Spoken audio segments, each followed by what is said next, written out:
माननीय अध्यक्ष जी, मैं सबसे पहले तो आपका धन्यवाद देना चाहता हूं कि आज़ादी के बाद जो कुछ राष्ट्र के जीवन में महत्वपूर्ण प्रस्ताव आए हैं, उसमें से एक प्रस्ताव श्री राम जन्मभूमि पर मंदिर के निर्माण का, उसमें मुझे मेरे विचार रखने के लिए आपने मौका दिया, इसलिए हृदय से मैं आपका धन्यवाद करना चाहता हूं। मान्यवर, मैं देश की 140 करोड़ की जनता की ओर से भी आसन का, स्पीकर साहब का धन्यवाद करना चाहता हूं, क्योंकि ये जो सदन है वो नियम से तो चलता ही है। हर चर्चा नियमों से बंधी हुई होती है, संविधान से बंधी हुई होती है, परंतु एक मायनों में ये सदन जन चेतना का, जनता की आकांक्षाओं का और जनता की इच्छाओं की प्रवक्ता बनने का भी सदन का दायित्व है, और आज ये हो रहा है। 140 करोड़ के देश में और दुनिया भर में बैठे हुए राम भक्त जो 22 जनवरी के बाद एक अद्भुत आध्यात्मिक चेतना का अनुभव कर रहे हैं, इसको वाचा देने के लिए आपने समय दिया, इसलिए देश आपका हमेशा के लिए आभारी रहेगा। मान्यवर, मैंने आज किसी का जवाब नहीं देना है। आज मैं मेरे मन की बात और देश की जनता की आवाज को इस सदन के सामने रखना चाहता हूं, जो सालों से कोर्ट के कागजों में दबी हुई थी। नरेंद्र मोदी जी के प्रधानमंत्री बनने के बाद उसको आवाज भी मिली, अभिव्यक्ति भी मिली। मान्यवर, 22 जनवरी का दिन, भले कुछ लोग कुछ भी कहे, मैं स्पष्ट रूप से देख रहा हूं 22 जनवरी का दिन 10 सहस्त्र सालों के लिए ऐतिहासिक दिन बनने वाला है। ये सबको समझकर चलना चाहिए। मान्यवर, जो इतिहास को पहचानते नहीं, ऐतिहासिक पलों को पहचानते नहीं, वो अपने अस्तित्व को, अपने वजूद को कहीं ना कहीं खो देते हैं। मैं आज फिर से एक बार कहने वाला हूं मान्यवर कि 22 जनवरी का दिन 10 सहस्त्र से भी अधिक सालों तक इस देश का ऐतिहासिक दिन है। मान्यवर, 22 जनवरी का दिन 1528 से शुरू हुई एक संघर्ष और अन्याय के सामने लड़ाई का, एक आंदोलन के अंत का दिन है। 1528 से चली हुई ये न्याय की लड़ाई यहां पर समाप्त। मान्यवर, 22 जनवरी का दिन करोड़ों भक्तों के आशा, आकांक्षा और सिद्धि का दिन है। उनकी आज आशा आकांक्षाएं सिद्ध हुई है। मान्यवर, 22 जनवरी का दिन भारत की, समग्र भारत की, मैं चाहूंगा कि समग्र भारत पर पूरा सदन गौर करे। 22 जनवरी का दिन समग्र भारत की आध्यात्मिक चेतना के पुनः जागरण का दिन आज इतिहास में बन चुका है। मान्यवर, 22 जनवरी का दिन महान भारत की यात्रा की शुरुआत का दिन है। 22 जनवरी के दिन मां भारती को विश्व गुरु के मार्ग पर ले जाने को प्रशस्त करने वाला दिन मान्यवर बनने वाला है। मान्यवर, ये देश की कल्पना राम और रामचरित्र के बगैर कर ही नहीं सकती। जो इस देश को पहचानना चाहते हैं, जानना चाहते हैं, जीना चाहते हैं, राम और रामचरित मानस के बगैर वो जी ही नहीं सकते। राम का चरित्र और राम ये देश के जनमानस का प्राण है। ये सबको समझना चाहिए, सबको स्वीकारना चाहिए। और इसीलिए मान्यवर, हमारे संविधान की पहली प्रत से लेकर महात्मा गांधी के आदर्श राज्य की कल्पना को राम राज का नाम लिया गया। संविधान में भी राम दरबार को स्थान दिया गया। मान्यवर, जो लोग राम के अलावे भारत की कल्पना करते हैं, वो भारत को नहीं जानते, वो हमारे गुलामी के काल का प्रतिनिधित्व करते हैं। मान्यवर, राम व्यक्ति नहीं है, राम प्रतीक है। करोड़ों लोगों का आदर्श जीवन कैसे जीना चाहिए, इसीलिए उनको मर्यादा पुरुषोत्तम किया गया। राम का राज्य किसी एक धर्म, एक संप्रदाय के विशेष के लिए नहीं है। राम का राज्य, आदर्श राज्य कैसा होना चाहिए, इसका प्रतीक न केवल भारत, समग्र दुनिया के देशों के लिए बना हुआ है मान्यवर। और इसलिए मैं मानता हूं कि राम और राम के चरित्र को फिर से प्रस्तावित करने का काम 22 जनवरी को हुआ है, मोदी जी के हाथ से हुआ है। वो इस देश के लिए सौभाग्य का विषय है मान्यवर। हम सब उन सौभाग्यशाली लोगों में से हैं जो 1528 वहां पर राम मंदिर देखना चाहते हैं। पीढ़ियां चली गई, हजारों लोग, लाखों लोग शहीद हुए, संघर्ष किए, आंदोलन किए, मगर ये दिन देखना स्वप्न में नहीं आया। आज हम सब बहुत सौभाग्यशाली है कि इस देश को हम देख सकते हैं मान्यवर। भारत की संस्कृति और रामायण को अलग कर कर देखा ही नहीं जा सकता। कई भाषाओं में, कई प्रदेशों में और कई प्रकार के धर्मों में भी रामायण का जिक्र, रामायण का अनुवाद, रामायण से बनी परंपराएं और रामायण को अपने राष्ट्रीय चेतना का एक आधार बनाने का काम हुआ है। कई सारे रामायणों का उल्लेख है। संस्कृत में वाल्मीकि रामायण, अध्यात्म रामायण, आनंद रामायण, अवधी में रामचरितमानस, ओडिया में 13 प्रकार के रामायण, तेलुगु में रंगनाथ रामायण, रघुनाथ रामायण, कन्नड़ में कुमुदेंदु रामायण, तोरवे रामायण, बतलेश्वर रामायण, असमिया में कथा रामायण, सप्तकांड रामायण, और शंकरदेव ने भी वरगीत के अंदर रामायण का वर्णन किया। बंगला में भी रामायण मिलेगा, कश्मीर में भी राम अवतार चरित मिलेगा, बौद्ध परंपराओं में भी हनुमान जातक में रामायण का जिक्र मिलेगा, मैथिली में भी रामायण है, पंजाबी में गोविंद रामायण है। इतना ही नहीं, ओवैसी साहब चले गए, मुल्ला मसीही ने भी रामायण मसीही लिखकर सबके लिए इस आदर्श को प्रस्तावित किया है। कई सारे देशों में भी रामायण को स्वीकारा है और एक आदर्श ग्रंथ के रूप में प्रस्तावित किया है। विदेशों में नेपाल, जावा, इंडोनेशिया, कंबोडिया, तिब्बत, ये सभी देश भाषाओं में रामायण का अनुवाद भी हुआ है और उससे प्रेरणा भी ली जाती है। हमारे यहाँ आदिवासी जीवन भी एक प्रकार से अलग संस्कृति से, अलग परंपराओं से रचा बचा। उरांव में, बोडो में, संथाल में, संकाल में, बिरहोर में और छोटा नागपुर में सभी जगह स्थानीय भाषाओं में रामायण का अनुवाद भी हुआ और रामायण के आधार पर अपने जीवन को, आदर्श को बनाने का काम भी हुआ। मान्यवर, राम और रामायण से अलग इस देश की कल्पना हो ही नहीं सकती। मान्यवर, ये जो राष्ट्र की इच्छा की परिपूर्ति सम्माननीय मोदी जी के हाथ से 22 जनवरी को अभिजीत मुहूर्त में हुई है। ये लड़ाई 1528 से लड़ी जा रही है। दशकों तक ये लड़ाई चली मान्यवर, दशकों तक लड़ाई चली। लगभग 1858 से कानूनी लड़ाई चल रही है। जब से अंग्रेजों का शासन था, 330 साल के बाद कानूनी लड़ाई का आज अंत आया है और रामलला अपने गर्भगृह के अंदर विराजमान हुए हैं। मान्यवर, 330 साल के बाद और 1528 से एक लंबा जो आंदोलन चला, उसकी समाप्ति हुई है और देश की आध्यात्मिक चेतना की जागृति हुई है। मान्यवर, मैं इतना ही कहना चाहता हूं, ये आंदोलन से अनभिज्ञ होकर कोई इस देश के इतिहास को पढ़ ही नहीं सकता।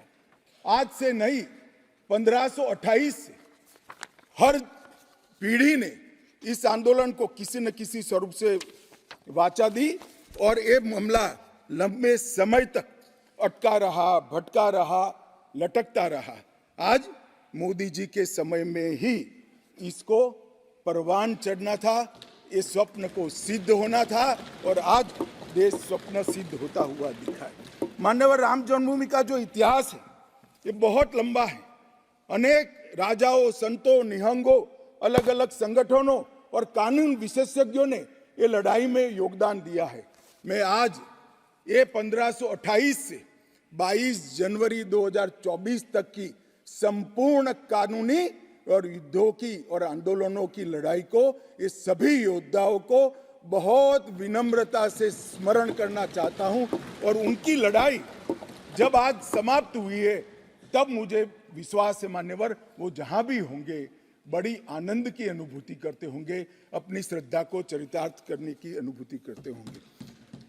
गिलहरी के समान कई लोगों ने अपना योगदान दिया और मान्यवर, ये राम सेतु जो बनना था 1528 से 22 जनवरी 2024 तक का, ये सेतु का भूमि पूजन भी नरेंद्र मोदी जी ने किया और प्राण प्रतिष्ठा भी नरेंद्र मोदी जी के। मान्यवर, 1990 में जब ये आंदोलन ने गति पकड़ी, उसके पहले से ही भारतीय जनता पार्टी का ये देश की जनता को वादा था।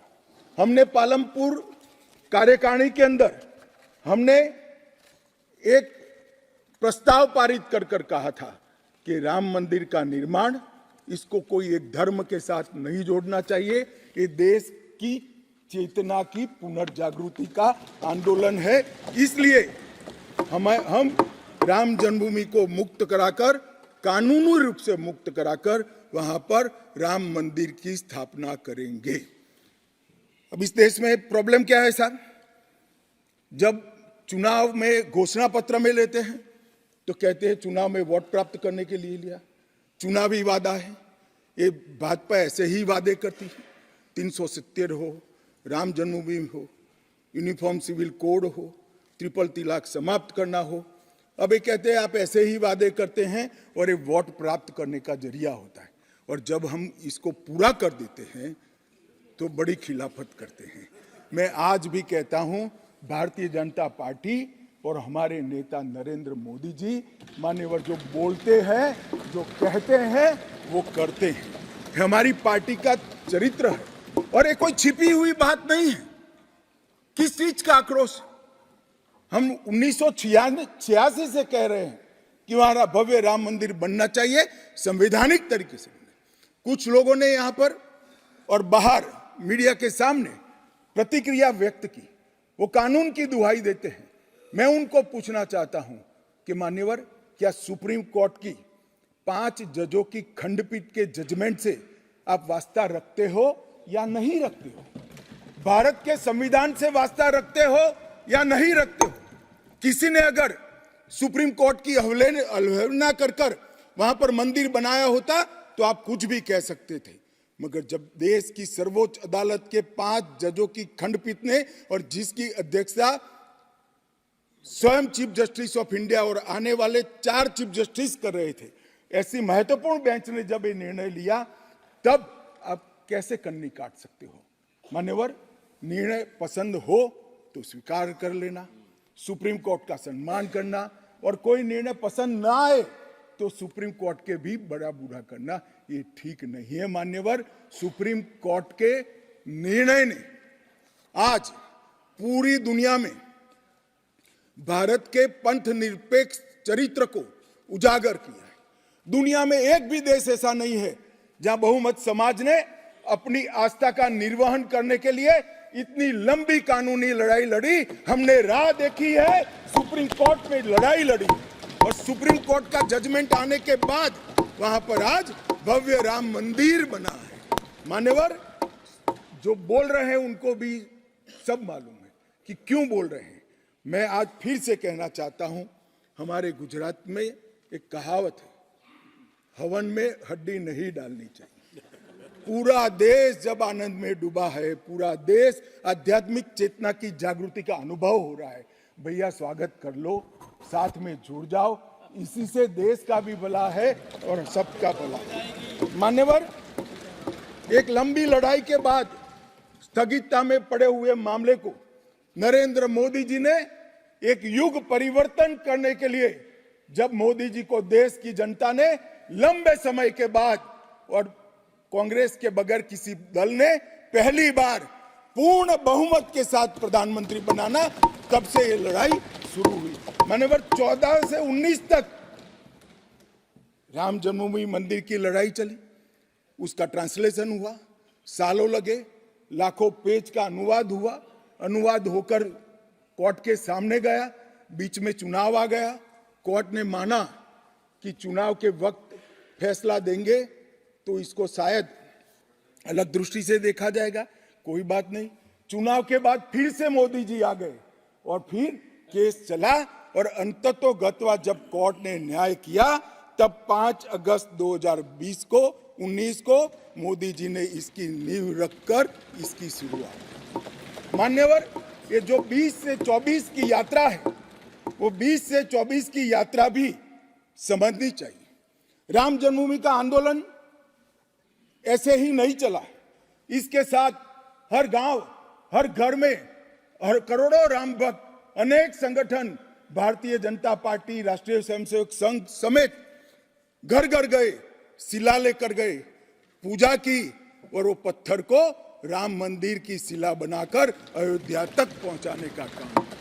करोड़ों लोगों ने अपनी श्रद्धा, अपनी इच्छा संवैधानिक तरीके से, शांतिपूर्ण तरीके से अयोध्या पहुंचाई और सुप्रीम कोर्ट ने जब जजमेंट दे दिया, निर्णय दे दिया, तब जाकर राम मंदिर के निर्माण की शुरुआत हुई।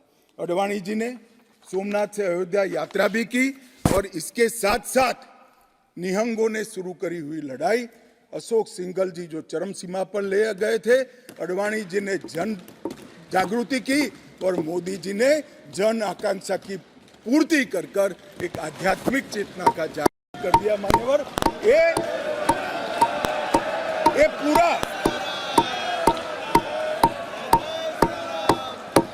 पूरा आंदोलन मान्यवर जब भी दुनिया का इतिहास लिखा जाएगा एक डेमोक्रेटिक वैल्यू के रूप में देखा जाएगा कि कोई एक देश अपने बहुमती समाज की धार्मिक विश्वास की पूर्ति के लिए इतने समय धैर्य रखकर सुप्रीम कोर्ट में गुहार लगाता रहे और सुप्रीम कोर्ट के जजमेंट आने के बाद सौहार्दपूर्ण वातावरण में इसकी पूर्ति हो। मान्यवर, ये बहुत बड़ी बात है और मैं मानता हूं मान्यवर कि ये मोदी जी के नेतृत्व के बगैर संभव नहीं था। मान्यवर, मैं इतना ही कहना चाहता हूं कि जब राम मंदिर का निर्माण हो रहा था तब और जब जजमेंट आया तब कई लोग आगास लगा रहे थे, कई लोग अनुमान कर रहे थे इस देश में रक्तपात हो जाएगा, इस देश में दंगे हो जाएंगे, इस देश में धर्म के बीच में बड़े विवाद होंगे।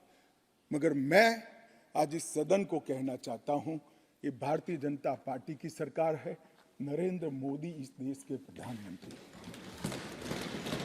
कोर्ट के जजमेंट को भी जय पराजय की जगह सबकी मान्य न्यायालय के आदेश में परिवर्तित करने का काम मोदी जी के दूरदर्शी विचार ने।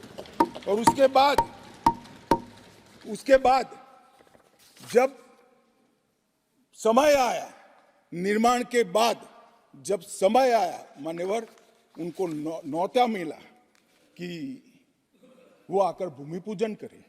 130 करोड़ की जनता के वो जनप्रतिनिधि हैं।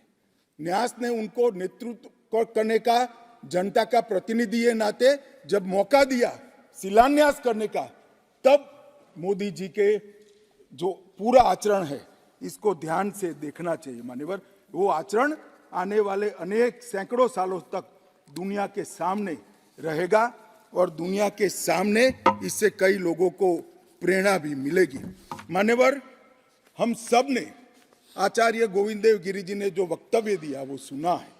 मोदी जी को जब मौका मिला तब उन्होंने रामानंदी समाज के, संप्रदाय के और वैष्णव संतों से पूछा कि भाई प्राण प्रतिष्ठा करनी है, किसी संसारी ने करनी है, तो इसके यम नियम, इसके लिए किस प्रकार की उपासना करनी चाहिए, और जो संतों की ओर से सुझाएगा उससे भी अनेक गुना कठोर 11 दिन का व्रत इस देश के प्रधानमंत्री।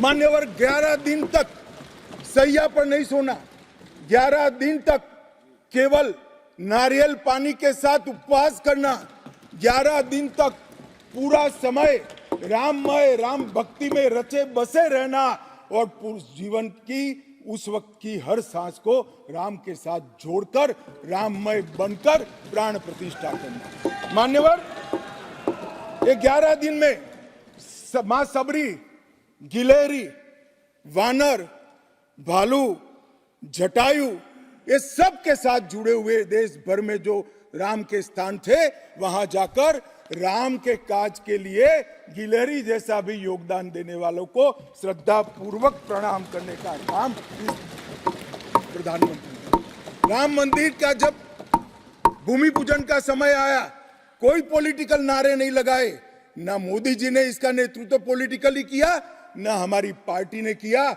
हर रोज एक राम का भजन अलग अलग भाषा में ट्वीट कर एक भक्ति का आंदोलन शुरू किया। मान्यवर, इस देश में कई सारे भक्ति के आंदोलन खड़े हुए हैं, ढेर सारे आंदोलन खड़े हुए। मान्यवर, इस देश में भक्ति का आंदोलन कोई नया नहीं है। मान्यवर, मीरा ने चलाया, गुजरात में नरसिंह मेहता ने चलाया, रामानंद ने चलाया, एकनाथ और ज्ञानेश्वर ने चलाया, शंकरदेव और माधवदेव ने असम में चलाया, चैतन्य महाप्रभु ने चलाया, समर्थ रामदास ने चलाया। ये सब भक्ति आंदोलन समय समय पर देश को मजबूत करने का काम किया है, सनातन धर्म को टिकाने का काम किया है और सनातन धर्म के प्रति सबकी आस्था को बंधाने का काम। घनघोर अंधेरी रात में एक ध्रुव तारे की तरह ये भक्ति आंदोलन ने देश के जनमानस का नेतृत्व किया। भारत के ही छोर में 10 सिख गुरुओं ने अनेक प्रकार के बलिदान, एक दशम पिता ने तो अपना सर्वस्व दान कर दिया। इस प्रकार की त्याग की भी इस देश की परंपरा रही, परंतु ये समग्र भारत के हजारों साल लंबे सांस्कृतिक और राजनीतिक इतिहास में एक शासक ने, एक जनता के व्यक्ति ने, एक जनता के प्रतिनिधि ने अपने यम, नियम, तप और उपासना से भक्ति चेतना की जागृति की, तो इसका एकमात्र घटना नरेंद्र मोदी जी ने की। और मैं तो स्वयं अनुभव कर रहा हूं। मैं उस दिन बैठा था लक्ष्मी नारायण मंदिर में, दिल्ली में बिरला मंदिर में, जो जनता थी, जो लोग थे, सबकी आंखों में आंसू थे। पूरा देश राममय हो गया था और जय श्री राम के नारे लगा रहा। मान्यवर, मोदी जी ने बड़ी शालीनता के साथ विजय के, पराजय के कोई भाव के बगैर जय श्री राम के युद्ध के नारों से पूरी दुनिया जानती है। जय श्री राम की वानर सेना का युद्ध का घोष था, पूरी दुनिया जानती है। जय संघर्ष चला तब जय श्री राम चला और मंदिर बना तो जय सिया राम हो गया। संघर्ष से भक्ति की यात्रा पूरे देश को आगे ले जाने वाली यात्रा है। मान्यवर,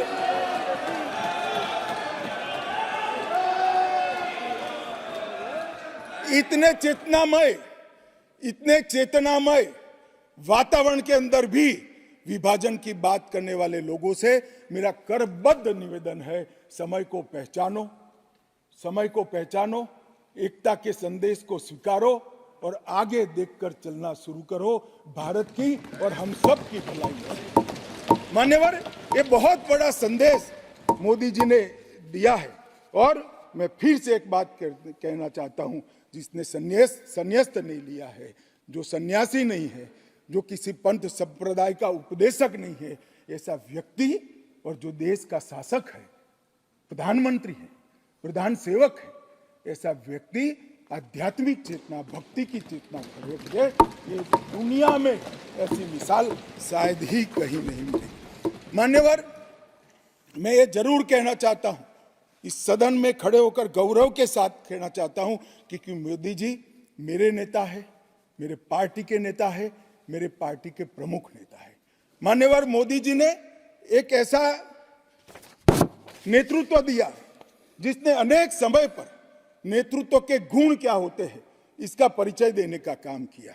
अच्छे समय में भी किस प्रकार से संयम रखना चाहिए इसका एक उदाहरण स्थापित करने का काम किया और हर समय पर निर्भयता के साथ संवेदनशील, सजग और जन भावनाओं को समर्पित नेतृत्व कैसा होता है, इसका उदाहरण दिया।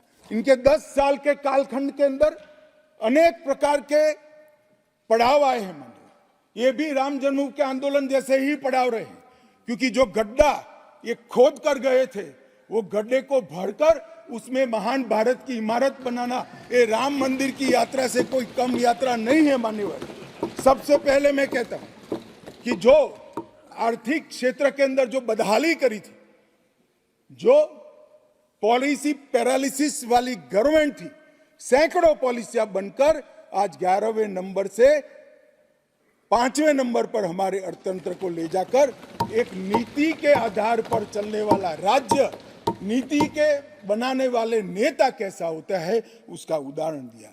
कोविड आया तो भयभीत हुए बगैर, सरकार की मशीनरी कम पड़ जाएगी, जब तक आंदोलन पूरा देश नहीं लड़ेगा इससे हम नहीं लड़ पाएंगे, वो जानते हुए एक मोर्चे पर वैक्सीन का इनोवेशन का काम चालू रहा, दूसरे मोर्चे पर हेल्थ इंफ्रास्ट्रक्चर का अपग्रेडेशन का काम चालू रहा, तीसरे मोर्चे पर हर गरीब के घर में अनाज पहुंचाने का काम चालू रहा, चौथे मोर्चे पर जो कोविड की दर्दियों की शुश्रूषा कर रहे थे उनका नेतृत्व करने का काम चालू रहा, और 5वें मौके पर जनता कर्फ्यू, दिया जलाना, थाली बजाना, हंसने वाले आज रोड पर घूमते हो गए, उनको मालूम नहीं है पूरी दुनिया मोदी जी के संवेदनशील और समग्रता से भरे हुए नेतृत्व को आज स्वीकार। मान्यवर, यही समय में कोविड का पड़कार भी आया, यही समय में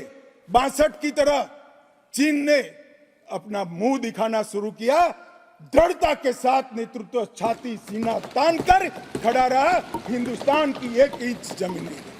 कई बार हुआ था इसी समय में पूंछ और पुलवामा में हमला हुआ, सर्जिकल स्ट्राइक और एयर स्ट्राइक कर नेतृत्व की वीरता का भी परिचय दिया और घर में घुसकर जवाब देने का काम किया।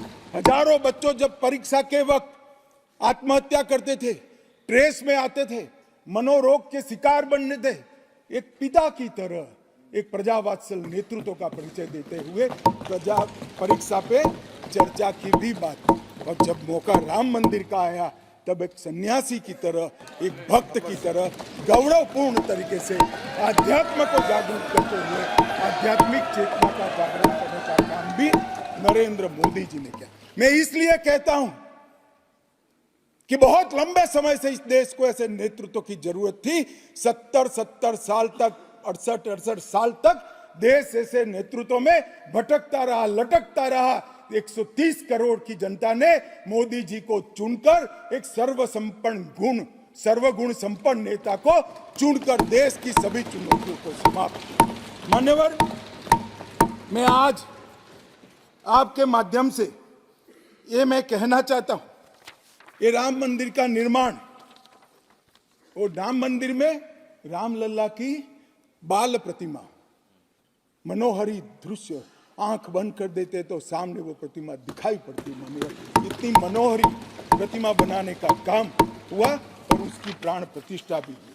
मान्यवर, एक प्रकार से समग्र भारतीय संस्कृति को मोदी जी के माध्यम से एक अभिव्यक्ति का काम हुई। मान्यवर, राम का जीवन ही अपने आप में परिपूर्ण जीवन।